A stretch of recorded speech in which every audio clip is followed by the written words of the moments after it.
Dnes máme požehnanie predstaviť vám jednu z týchto osvietených prednášok pod názvom Buddhistické príbehy.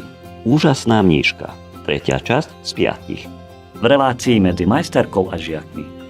Podané v angličtine 4. septembra 2015 vo Francúzsku.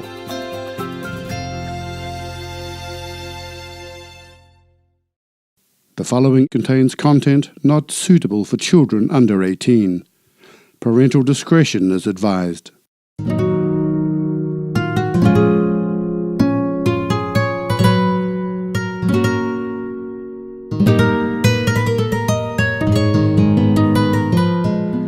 Therefore, I tried to dig the earth and get out.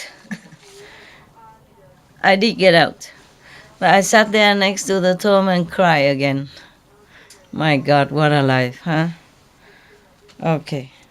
She was crying to herself, thinking, I don't know what kind of terrible deeds I have done in the former life.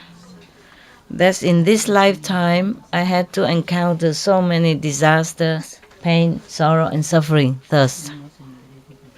Yeah. How many times I almost die and live again and come back and to life and die again and come back to life again. How terrible. And I observed that properly, hundreds, thousands, or millions other same female sex like me, also married, and I think this is all like a yoke, on the female's life, like imprisonment, yeah. Is only slavery, yeah, and making your life more and more ignorant and suffering. Because we don't know a better life, we don't recognize a more noble way of life, a better path to go. We do not know how to step up into the true path to liberation, and the true path to know the reality, yeah, the another higher than this physical life, so that we will not be able to be free from this mundane prison. It is because of ignorance and all kind of sensual desires that make us slaves, like lead us into slavery. Yeah. And when you already realize that this terrible truth of human life, of being a housewife life, then it's too late. As if we are always being dragged again and again into this kind of traps of sensual pleasure and greed and lust for fame, and fortune and happiness, which is delusive and elusive happiness. Therefore, we have been and will be always transmigrating into this circle of life and death and suffering forever. Yeah.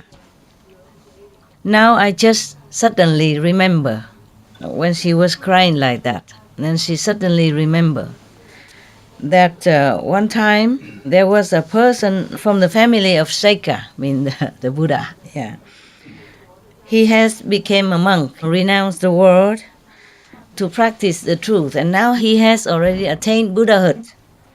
Okay, I think now I should go to him to take refuge in him so that I can escape suffering.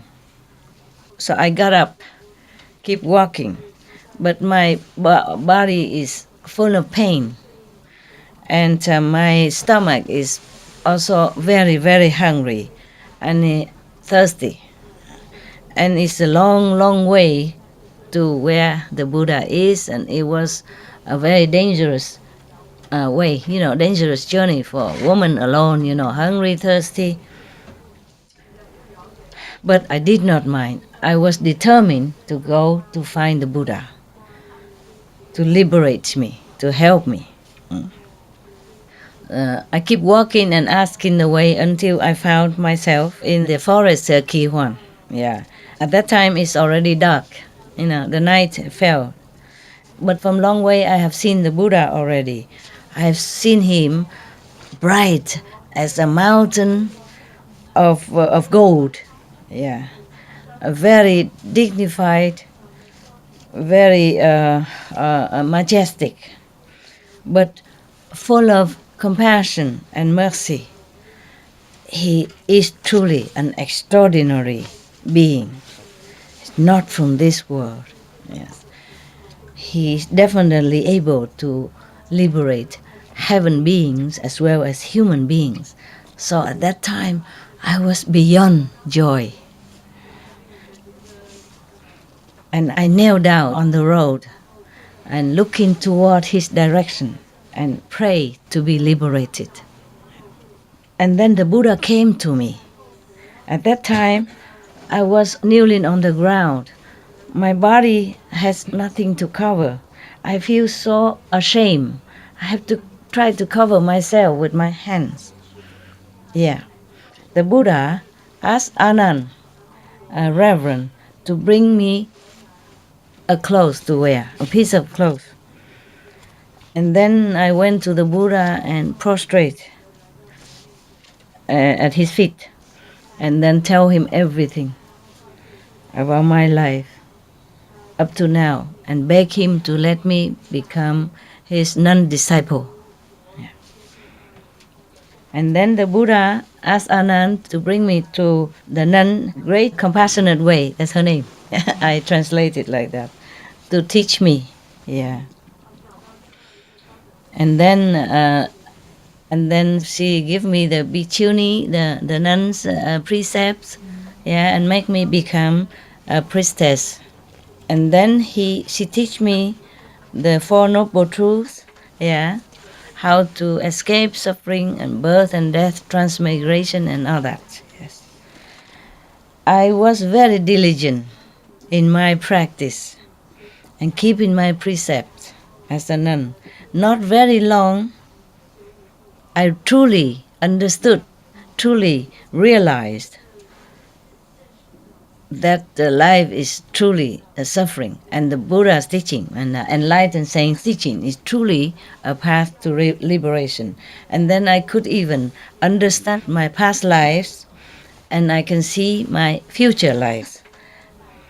And I can see what kind of bad deeds, what kind of wicked deeds I have done in the past lives, so that in this lifetime I have to bear the consequences. So some of the new nuns asked the bhikkhuni, wonderful, Reverend Mother, in the past life, what kind of sin did you commit so that in this lifetime you suffer so much? Please, can you tell us so that we can learn something? They say, yes, I will tell you. Pay attention. And they say, yes, we will. Long life ago, long time ago. At that time, many lifetime ago, long time ago in the past. At that time, there was a noble, rich family, has no children with the first wife. So he married a concubine, the second wife. Yeah. And this concubine, this wife is very beautiful. The second wife is very beautiful. So he really favored her very much. She's his favorite. Yeah. And both of them are loving each other passionately. Life is good. Love is great. Yeah. Not long ago, she gave birth to a son even. Oh, God, it's even more favorite. You must know, you should know in the old time, even now, giving birth to a son. For example, even now in China, give birth to a son means good. Give birth to a woman, no. We are still second-class citizen, okay? Because men can carry the family's tradition and business and name, you see? So that means the family name will live longer, continue. But the woman born have to be married far away from home and take the name of the husband. And whatever children born, it will be the name of the stranger over there. Understand? Nothing to do with the white family anymore. For example, like that. Yeah. Therefore, since then, he even loved her more and more and more. Anything she wants is immediately she gets. Yeah, like that. And then the first wife was thinking to herself, since I marry him, we both work very hard together, husband and wife, and sparing, and saving in order to become rich like today. But now in the future, I'm sure only the second wife will have it all. Yeah. It is so useless for me. I will have nothing. Wasted all my time and my youth. Now working hard for somebody else to enjoy. Yeah. I think it's better I kill the second wife's son. She was thinking like that. So she used a very long needle. Yeah, long needle. Wait until everybody sleeps, she came and killed the baby. And of course the second wife, crying day and night, day and night, day and night. Non-stop. And then after a while she was thinking, my son was not sick. Nothing wrong with him. Suddenly he died like that. I think it's the first wife killed him. And then she came and confronted the first wife and asked her, my son has done no harm to you. What sin has he done that you kill him like that? And of course the first wife said, what are you talking about? Huh? Why are you talking crazily like that? I swear, yeah, if I kill your son, then life after life, my husband will be beaten dead by snakes. And if I have children, then either they drown or the tiger will eat them. Or the wolf will eat them up. Or I myself will be buried alive. And then all my family will be burned in fire to death. Everything happened, as she said, as you knew already from the story. Okay. So, all of you should know. The first wife of that noble rich family man, that life was me. Because I did not know about the karma and the consequences of karma. Therefore, I wickedly killed the baby son, and I swear as if nothing will happen. Therefore, in this lifetime, I had to suffer that much, exactly as what I have wished in my terrible oath, because I didn't believe that anything could happen. So the 500 new bhikkhuni, the 500 new nuns asked her again, Reverend Mother, but what kind of good deeds have you done in the former life, so that in this lifetime you are fortunate to meet the Buddha and even attain, liberating a level of consciousness? Could you please tell us? So she said, yes, pay attention. Long time ago. In the country called Balanai. Yeah. Probably this country is continuous for many lifetimes, nah? Just like, I don't know, Vietnam or French, or, it's always the same name. There's another country, this is the same country, Balanai. Always this country pop up in many stories. Yeah. Because his story probably happened in India, a lot of story happened in India. And the same earth.